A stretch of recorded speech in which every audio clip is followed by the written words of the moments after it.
En se mettant en couple avec Cédric Jubilard, Séverine s'est retrouvée plongée dans le tourbillon de l'enquête sur la disparition de son épouse Delphine.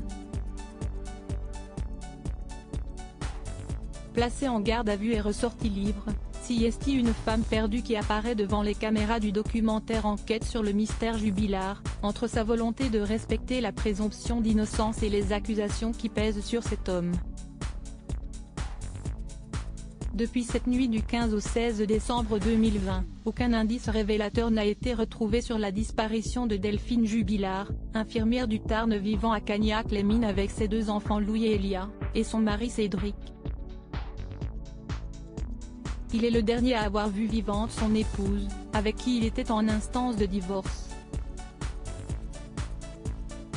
Beaucoup de soupçons pèsent ainsi sur cet homme qui est en détention provisoire pour homicide par conjoint depuis le mois de juin 2021. Quelques mois avant, le peintre plaquiste avait rencontré une femme, Séverine. Cette dernière a décidé de participer au documentaire diffusé sur RMC Story, Enquête sur le mystère Jubilard, réalisé notamment avec le journaliste du Parisien Aujourd'hui en France qui a publié aussi un livre sur l'affaire, Ronan Folgoas. Devant la caméra, cette mère quadragénaire de deux enfants veut rétablir sa vérité.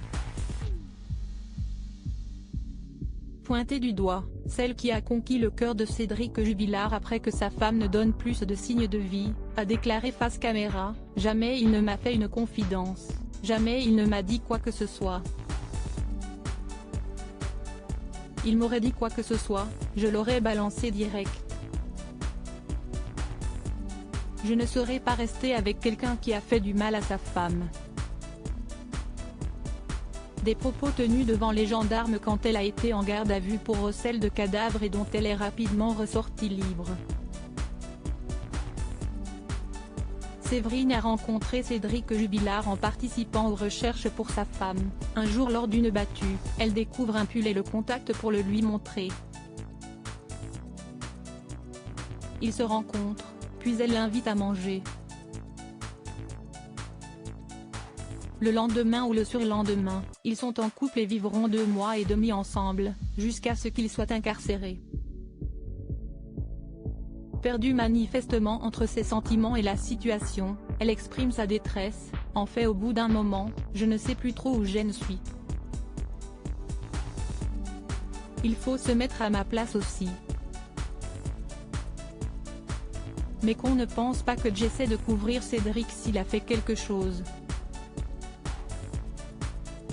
Les gens doivent arrêter de penser que je suis en train de couvrir Cédric. Jusqu'à preuve du contraire, il n'y a pas de preuve. Le jugement, pour moi Siesti interdit. J'éduque comme ça mes enfants, on n'a pas à juger sans preuve, on n'a pas à accuser les gens sans preuve. Jusqu'à preuve du contraire, Cédric est innocent. Si elle ne l'accable pas, Séverine a pris ses distances avec celui qu'elle défendait dans un premier temps avec ardeur et qu'elle connaissait brièvement avant que Delphine ne disparaisse car Siesti est un ami de son fils.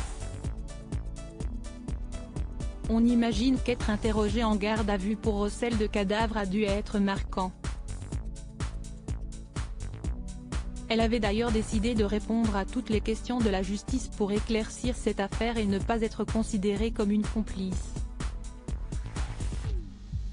Au mois de janvier au Parisien, cette aide-soignante de 44 ans et mère de 2 enfants a en effet reconnu qu'elle doutait désormais de son innocence et qu'il pouvait effectivement être impliqué dans la disparition de l'infirmière d'Albi. Mais sans plus se prononcer, en attendant de véritables preuves. Cédric Jubilard reste présumé innocent des faits qui lui sont reprochés jusqu'au jugement définitif de cette affaire.